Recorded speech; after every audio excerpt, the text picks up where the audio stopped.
Hello, and welcome to this week's video. This week we are going to talk about profit, and I'm going to share with you 7 things that you can do to increase profit in your business this year, next year, and the year after. They are all evergreen in nature, so if ever you're feeling like your profit isn't quite where you want it to be, refer back to these things. Now, we all know the basics, right? If you want to increase profit, you need to increase sales, reduce expenses. That's like number 1 and number 2 right off the top. If you are looking to generate more profit in your business, if you don't have profit in your business, it's because you're either not charging enough or you're spending too much. Plain and simple. It's math. It really is addition of sales minus subtraction of expenses. What's left over is your profit. So the first thing you want to look at is, are you, and this is tip number 3, by the way, pricing for profit? Too often, when we are pricing our products or services, we are pricing without having profit in mind. If you want to have a profitable business, you need to ensure that you are pricing your business in such a way that it guarantees that you will have a profit at the end.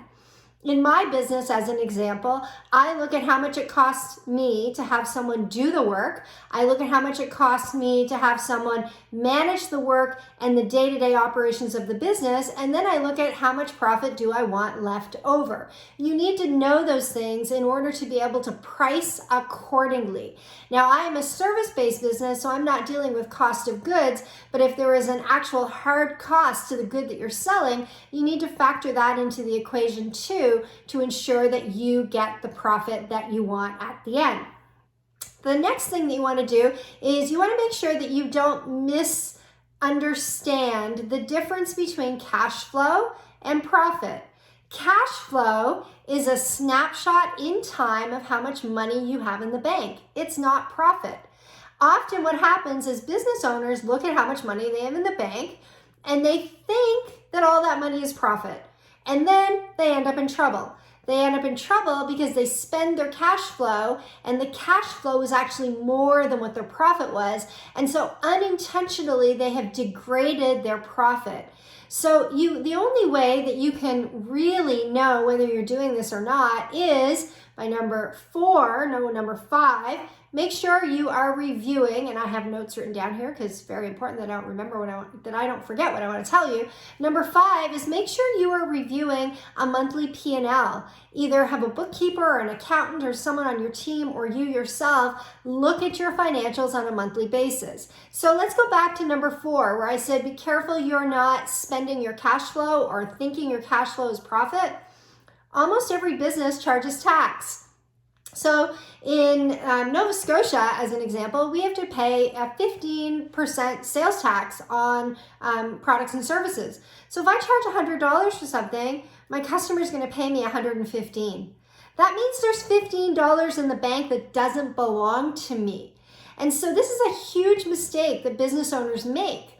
They think that their cash flow is theirs free and clear to spend, and it's not. So you want to really know what your profit is, and the only way that you can know what your profit is and know what your tax implication is if you're getting your accountant or bookkeeper to do monthly reporting for you so that you know what those numbers are. One of the things that I do in my business, because I had one of those years where I owed a ton of money to the government in taxes and it was a big surprise and it wiped out my cash flow, is I automatically have tax payment installments come out of my bank account every single month. So the money is just gone. That way I don't have to think about it. I don't have to worry about it. I know it's taken care of, and I revisit it at the beginning of Q4 to find out from my accountant based on projections whether I've overpaid or underpaid so that I can adjust accordingly and plan my cash flow in the business. So don't mix those two things up. Number 6, another great way for you to increase your profit is to learn how to negotiate. Negotiate what you pay for things. Pick up the phone and call your merchant service account and negotiate a better rate on credit card fees. When you are buying, your email marketing program, instead of paying for it monthly, why don't you pay for it for the year and save 10 or 20%?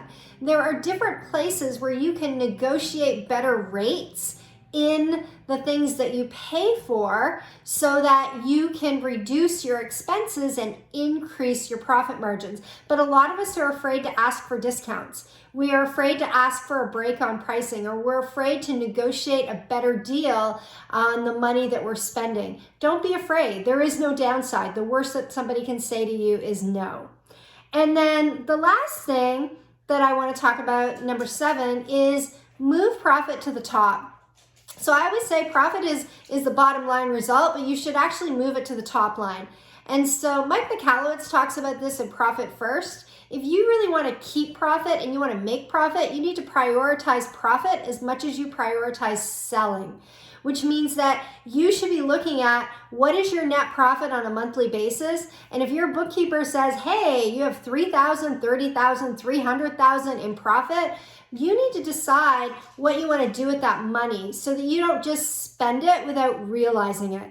Lots of people go to their accountant at the end of the year to file their taxes and they find out they had $20, $30, $50, $100,000 in profit, but they don't have that money in the bank. And they don't have that money in the bank because they spent it and they didn't know that they made that much profit and they still owe taxes on it. Don't be that person. Get to know profit. Don't be afraid of your profit and decide what you want to do with your profit.